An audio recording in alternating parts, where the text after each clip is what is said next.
tópico recente e oportuno. Agora irei convidar o mestre Ahmad Nassir a apresentar o seguinte tema: Regime Internacional Climático, origem, dinâmicas e oportunidades para Moçambique. Mestre, tenha bondade. Obrigado.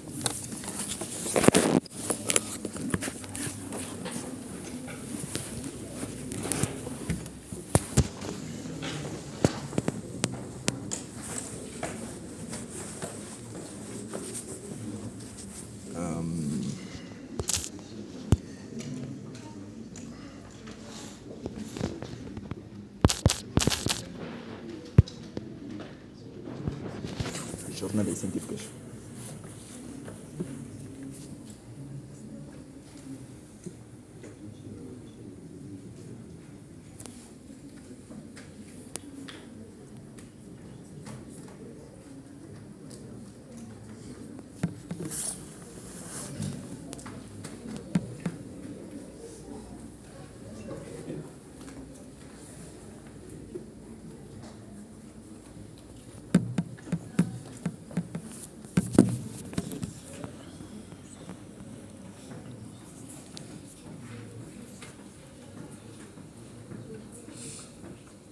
Posso? Ok, bom dia. Eu vou avançando enquanto procuram a projeção. Como foi dito, meu nome é Ahmad Casimiro Nassir e estou aqui para partilhar convosco a origem, dinâmicas e as oportunidades que Moçambique pode ter face ao regime internacional climático. E nas apresentações anteriores já havíamos começado com a discussão sobre o que são regimes internacionais, como eles surgem e por aí em diante. Então, julgo que vai ser relativamente mais fácil abordarmos como esse regime vai surgir, quais vão ser as datas ou os marcos históricos que vão impulsionar o desenvolvimento desse regime e as principais dinâmicas do regime internacional climático, incluindo as vantagens e oportunidades que Moçambique pode ter face a esse regime. Inicialmente, podemos ter duas palavras a conceptualizar, que são, primeiro, o próprio conceito de regime internacional. E regime internacional vai ser aprofundado por Krasny e, de forma comum, nós vamos sempre encontrar três palavras que vão fazer parte da conceptualização do regime internacional, que são normas, princípios e procedimentos. Então, regime internacional é o conjunto de normas, de princípios e de procedimentos que os Estados vão adotar dentro de um determinado assunto das relações internacionais. E como foi bem mencionado anteriormente, existem diferentes regimes internacionais. Existem, por exemplo, o regime internacional financeiro, que vai ser o conjunto de normas, procedimentos e regras que vão existir dentro do âmbito financeiro, das negociações financeiras e por aí em diante. Existe o regime internacional de desenvolvimento, que também, repetidamente, vai ser o conjunto de normas, regras e procedimentos dentro dos assuntos relacionados com o desenvolvimento. Mas para o que nos interessa, e aí entra o segundo conceito que nós temos, regime internacional climático, que vai ser o conjunto de normas, procedimentos e regras que os Estados vão adotar para agirem, para negociarem, para discutirem sobre assuntos relacionados com o meio ambiente, assuntos relacionados com o desenvolvimento sustentável.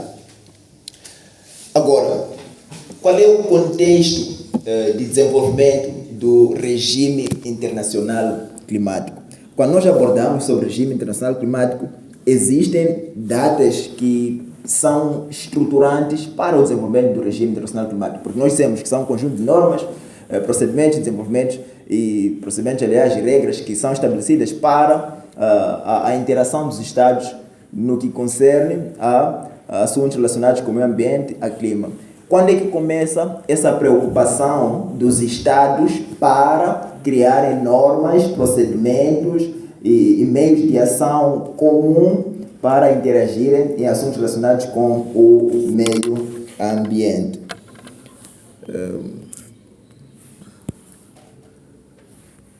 Vou fazer uma pausa para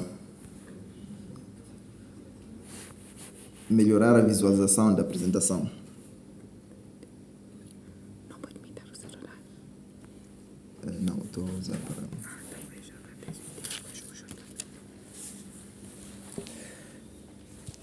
Então, nós estávamos a dizer que vão existir datas estruturantes, pois,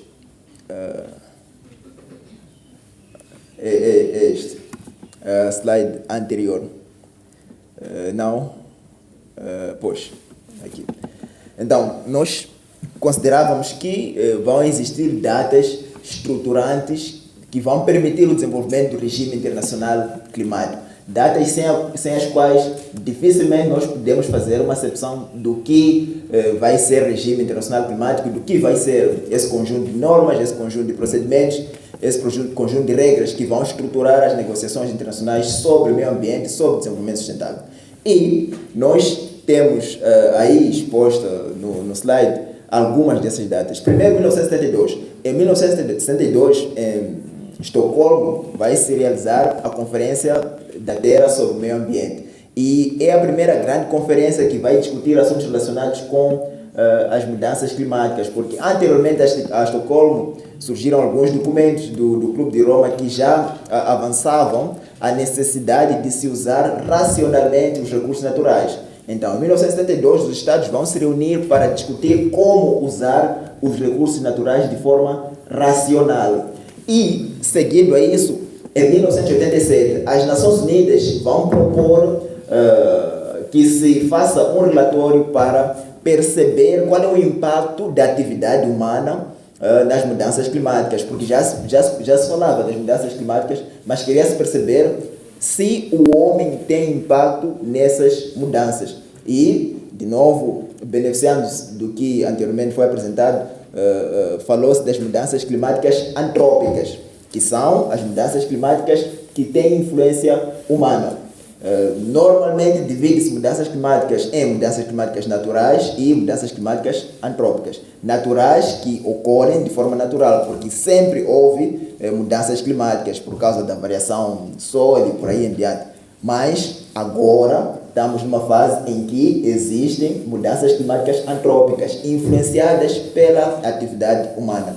E em 1987 vai se produzir o relatório Brundtland, que também é conhecido como Nosso Futuro Comum, aonde nesse documento essa comissão liderada por Brundtland vai considerar que existe uma parte humana nas mudanças climáticas que têm ocorrido no mundo. E é a partir daqui que vai se estruturar o conceito de desenvolvimento sustentável. O conceito de desenvolvimento sustentável que atualmente nós utilizamos, que significa a capacidade das gerações atuais de satisfazerem suas necessidades sem que essa capacidade possa influenciar a capacidade das gerações futuras também em satisfazerem suas necessidades, vai surgir em 1987 por meio desse documento. Então, já existe essa preocupação, já existe o conceito de desenvolvimento sustentável. Vamos para 1992, no Rio, na Conferência do Rio de Janeiro de 1992, onde vai se negociar acordos, vai se negociar compromissos mais vinculativos por parte dos Estados, embora que em 1992 ainda não exista uma obrigação dos Estados em fazer algum esforço para fazer desenvolvimento sustentável. Entretanto, há um reconhecimento por parte dos Estados que há necessidade de fazer esse esforço. Por quê? Porque em 87 se disse que o homem tem uma grande parte nas mudanças climáticas. E em 1992 vai se aprovar o que vai ficar conhecido como Conferência Quadro das Nações Unidas para Mudanças Climáticas. E essa Conferência Quadro das Nações Unidas para Mudanças Climáticas vai fazer emergir as conferências das partes, que são partes deste acordo de 1992. Nós agora falamos muito de COP. Houve um dos trabalhos que aqui foi apresentado, falou-se de COP de Paris, e COP de Paris, o que significa, vendo em inglês, Conference of Parties, Conferência das Partes. Quais partes? Partes que signataram a Conferência Quadro das Nações Unidas de 1992. Então, depois de 1992, aonde os Estados assinaram esse acordo, incluindo Moçambique, assinou em junho de 92 também esse acordo, os Estados vão começar a fazer esforços mais realistas. E isso vai ser percebido por meio do protocolo de Kyoto, de 1996. Começa a negociação em 96, mas é aprovado na COP de Kyoto, a terceira COP, em 1997, realizada no Japão. Aqui, nós vamos começar a perceber que, efetivamente, já temos princípios, já temos regras de convivência no âmbito das discussões relacionadas às mudanças climáticas. Por quê? Porque na COP de 1997, o que vai se dizer? Existem responsabilidades comuns de todos os Estados, parte do sistema internacional, porque todos os Estados fazem poluição e já se provou que essa poluição causa mudanças climáticas. Entretanto, embora existam essas responsabilidades comuns, há obrigações diferenciadas, porque a poluição que os Estados europeus fizeram não é a mesma que os Estados africanos estão a fazer. Então, há responsabilidades comuns, mas obrigações diferenciadas. E é por isso que o protocolo de Kyoto vai ser composto por 2 anexos. Um anexo em que vai demonstrar que os Estados que poluíram demasiado têm uma obrigação demasiada também, por causa dessa poluição demasiada que eles fizeram, passa a repetição demasiado. Entretanto, os Estados que caracterizam-se por ser do sul global, com toda a cautela no uso desse conceito, os Estados em desenvolvimento têm uma reduzida responsabilidade. E depois de 97 vamos ter diversas COPs até os acordos de Paris, que não vou levar muito tempo porque percebemos que são dos acordos mais estruturantes no âmbito das COPs, mas há um aspecto que vai acontecer, há um elemento que temos em 2015 que é a elaboração dos Objetivos de Desenvolvimento Sustentável. Por quê? De 2000 a 2015 nós tínhamos o Objetivo de Desenvolvimento do Milênio que não incorporavam o aspecto ambiental de forma acentuada. Entretanto, percebe-se em 2015 que existe uma necessidade de avançar os esforços para a preservação do meio ambiente, para a ação dos Estados concentrarem nessa preservação do meio ambiente. E vamos ter os Objetivos de Desenvolvimento Sustentável, que vão ser um conjunto de objetivos e metas que vão ser elaborados para que os Estados possam nortear suas políticas nacionais em função desses objetivos. Por isso, atualmente, sempre que nós falamos de desenvolvimento nacional, de políticas agrárias ou outras, falamos de enquadramento dessas mesmas no âmbito dos Objetivos de Desenvolvimento Sustentável. E, normalmente, esses objetivos são também tidos como Agenda 1530 ou Agenda 2030, porque são para ser alcançados até 2030. Então, essas datas nos demonstram a evolução do regime internacional climático, porque por meio dessas datas nós conseguimos ver regras, acordos, a Convenção Quadro, conseguimos ver princípios, o princípio de responsabilidade comum, mas obrigações diferenciadas, e procedimentos, as COPs. Então, já temos o que nos indica o conceito que nós antes elaboramos sobre regime internacional climático. E nós temos que esse regime tem aquelas datas como as principais que estruturam a sua evolução, e poderíamos agora arriscar em considerar que em 1992 é o momento em que vamos ter o surgimento desse regime internacional climático. Pode haver sugestões de que seja 1987, mas em 1987 ainda não tínhamos um acordo que obrigasse os Estados a começarem a pensar em como implementar medidas que sejam consentâneas ao desenvolvimento sustentável. Então, a minha proposição é de que 1992 é o ano que marca a origem do regime internacional climático, sem que com isso menospreze todo o esforço que anteriormente foi feito para que cheguemos a 92. E qual é a dinâmica que nós percebemos dentro do regime internacional de mudanças climáticas? Nós vamos perceber que vão ser realizadas conferências que vão estruturar a negociação dos Estados no âmbito do regime internacional de desenvolvimento sustentável ou mudanças climáticas. Eu uso essas denominações de forma inadvertida, porque percebo serem parte do mesmo processo. E essas conferências, nós temos primeiro a United Nations Framework, tinha termo CA para Conference on Climate Change. Depois temos as COPs e Kyoto, que representam parte dessas conferências, mas também temos as conferências que acontecem em paralelo a essas. E depois existe também algo que vai nortear o regime internacional de mudanças climáticas. Este regime vai fazer sentido porque as informações são baseadas na ciência. E o que nos prova isso? Qual é a evidência disso? É a existência de um órgão especificamente criado para trazer informações baseadas na ciência para sustentar as decisões do regime internacional climático. E esse órgão é o IPCC, que é o painel intergovernamental para mudanças climáticas. E esse painel faz relatórios quadrianuais, onde diz qual é o estágio das mudanças climáticas e propõe cenários